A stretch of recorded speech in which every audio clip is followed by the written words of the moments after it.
This is an adaptation of a Photoshop tutorial which I saw many moons ago, and I did originally make a Photo Plus tutorial for it.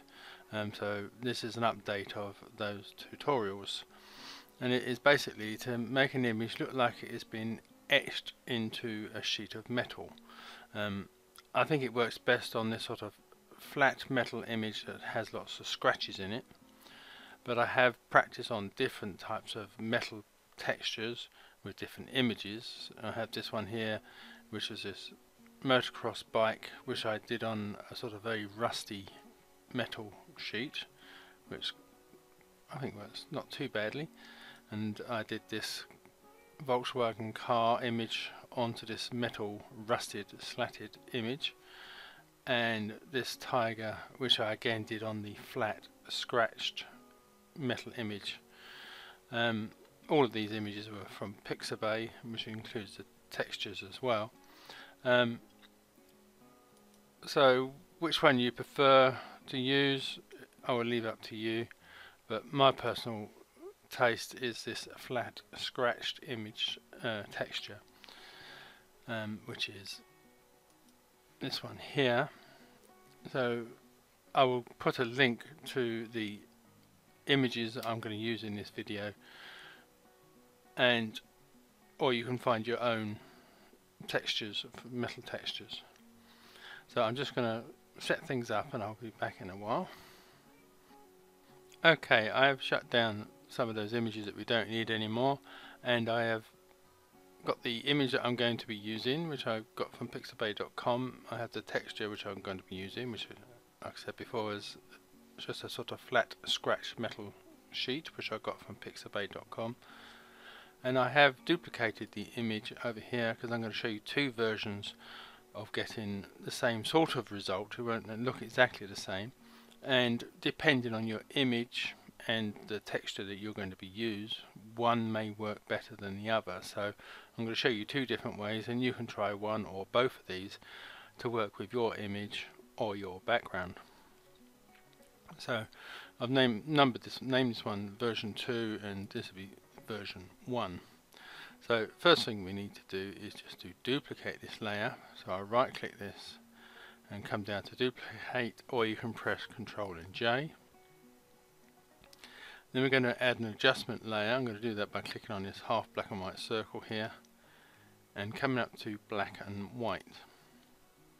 Now in theory you could just leave it as it is, or you can make adjustments. We're trying to get a sort of a more contrasty image, so sort of the blacks are a bit blacker and the whites are a bit whiter. So I do have some presets that I'm going to use. I've got 48 for the red, 200 for the yellow,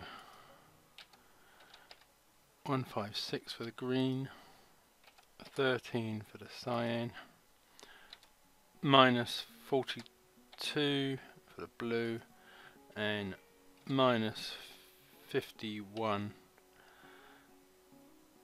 for the magenta. And I'm going to change the blend mode of this to lighten. I can't find it. Where is it? Lighten.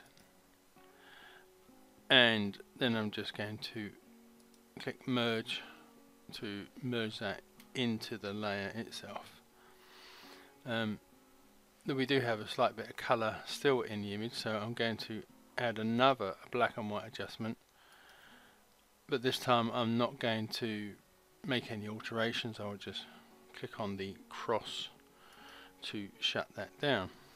So now we need the metal background, so I'll come to this image and I will right click on the layer itself and I'll do copy,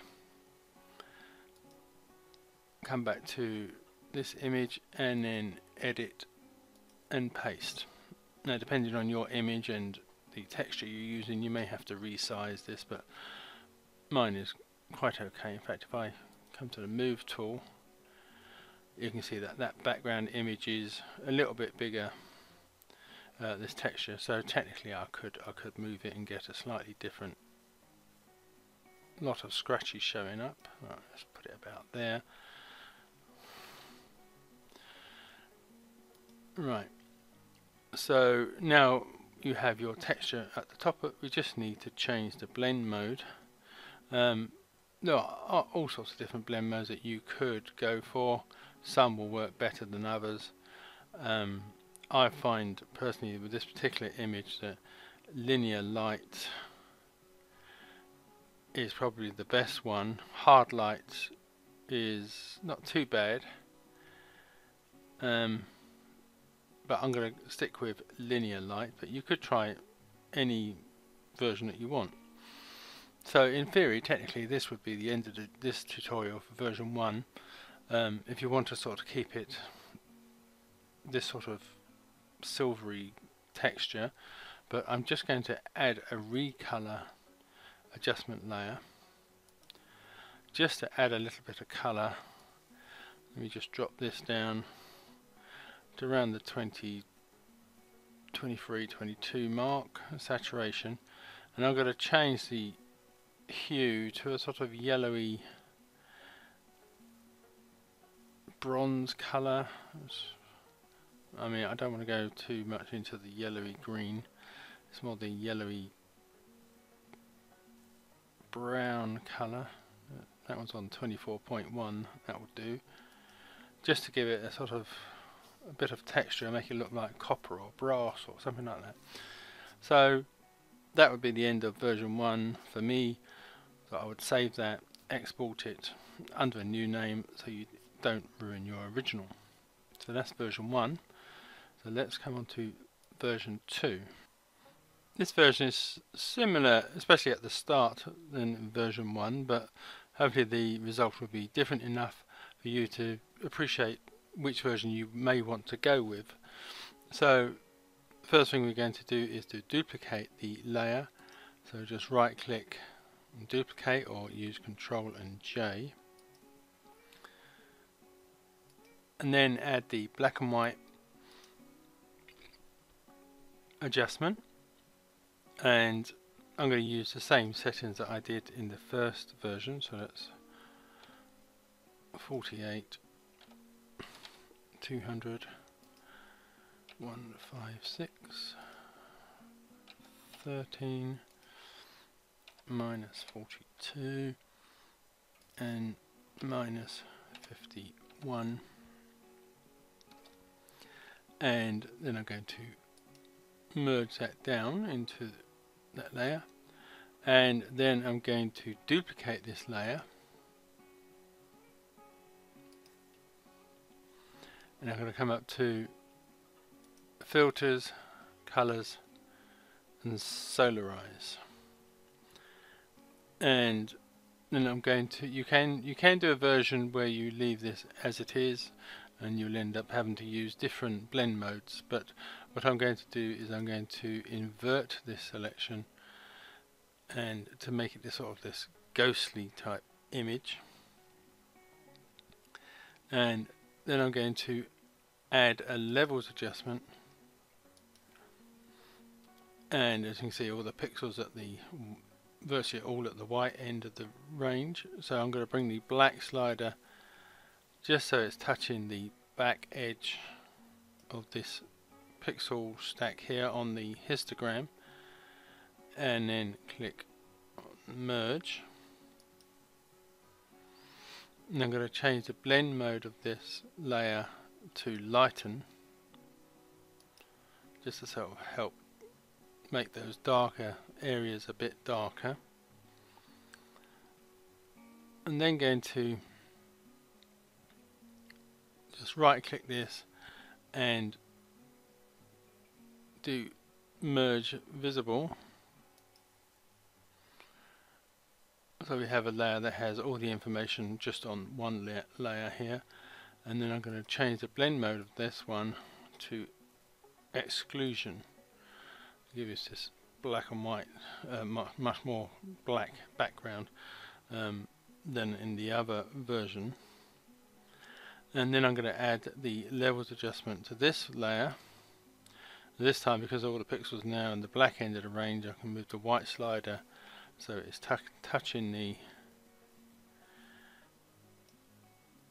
back end of this pixel stack here, and then click merge onto that one,